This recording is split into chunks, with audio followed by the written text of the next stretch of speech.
Okay, let's take a look now. I talked earlier about some different shapes. Let's look at those shapes and look at some of the different characteristics. We'll start with a circle.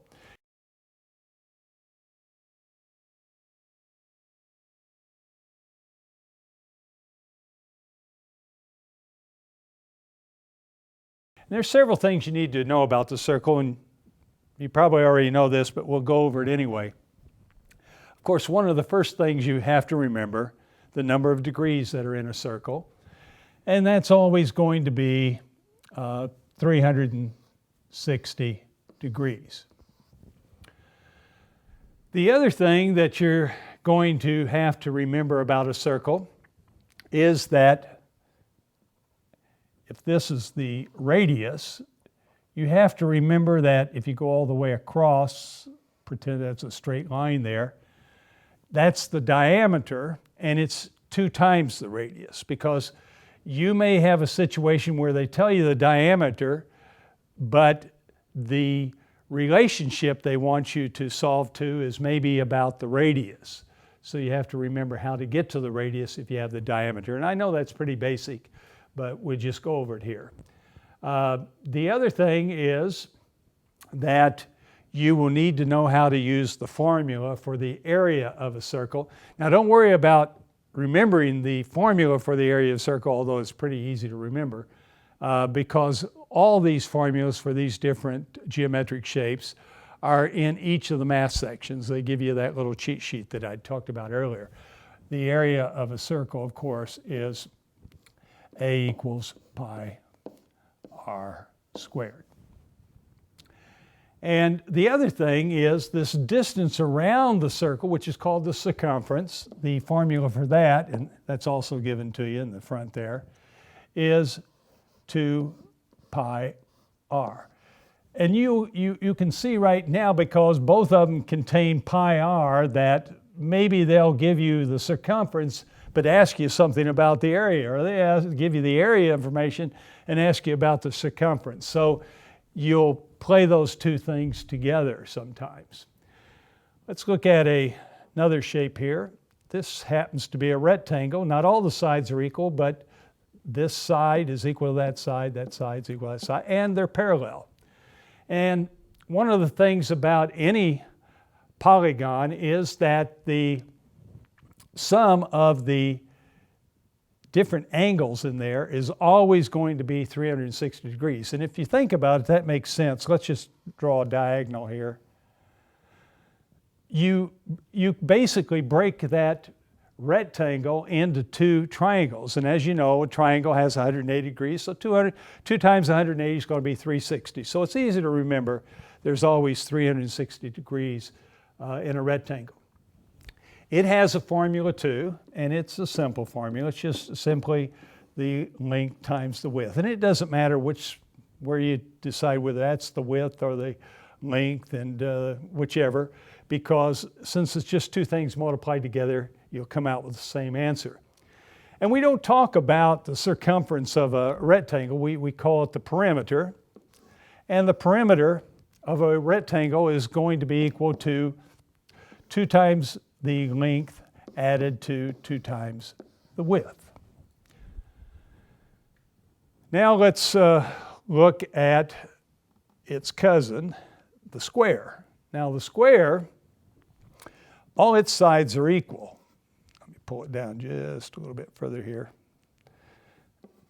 All the sides are equal. So you don't have to say length times width. The area is simply going to be whatever that size is, side of one of the sides squared. And the perimeter, of course, is going to be 4 times whatever one of the sides is. The next shape I'm going to show you is, I tried to make this a semicircle. That word semi is important because it means half of a circle. And so the implication here, if it's half a circle, it's only going to have half as many degrees, 180. It's going to have the same radius because this is the center of the circle right here.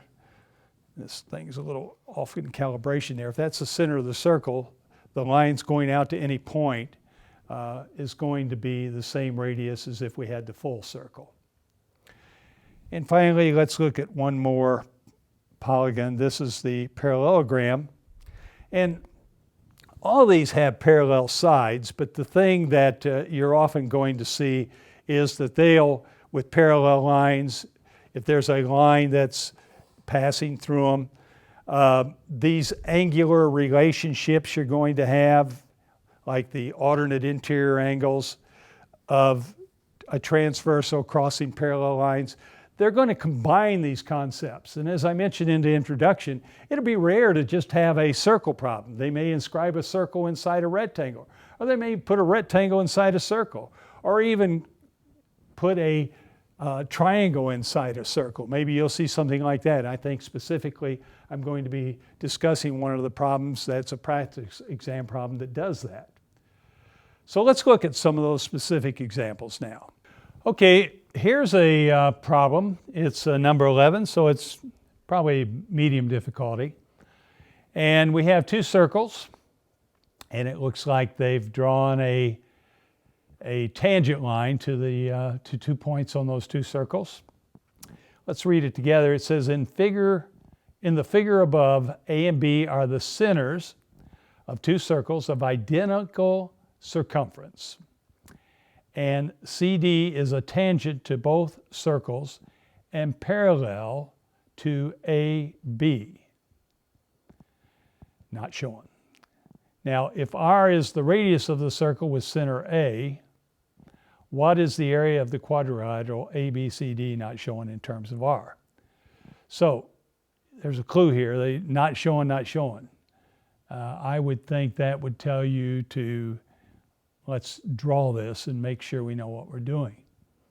So I have the advantage here of having a special tool to draw my lines.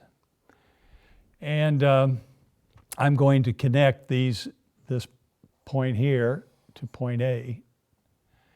And I'm going to do the same thing up here, point C to point B, and point A to point B.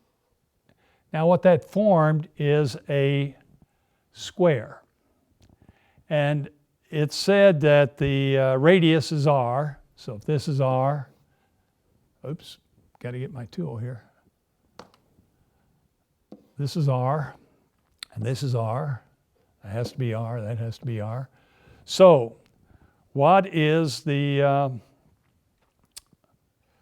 area of the quadrilateral in terms of R? Well, it's pretty easy. We got a square there, so the area of it is going to be R squared. Length times the width.